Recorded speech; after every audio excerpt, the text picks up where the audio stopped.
আপোনালোকক ধন্যবাদ আৰু কৃতজ্ঞতা জ্ঞাপন কৰিছোঁ। আপোনালোকে আমাক যিমান মৰম দিলে, আপোনালোকে আমাক যিমান আশীৰ্বাদ দিলে, আমি কেনেকৈ উভতাই দিব লাগে নাজানো।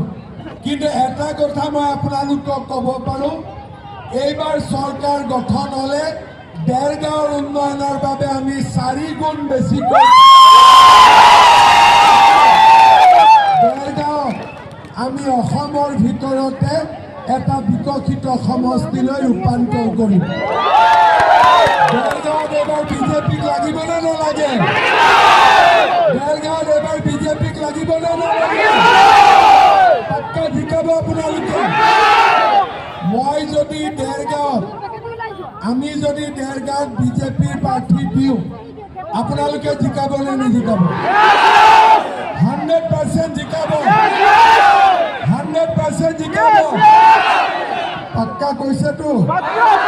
ঠিক আছে, তেতিয়াহ'লে মই চেষ্টা কৰিম এইবাৰ যাতে দেৰগাঁৱত পদুম ফুল ফুলে। লাগিবনে নালাগিব? লাগিবনে নালাগিব? তেতিয়াহ'লে আপোনালোকে আমাক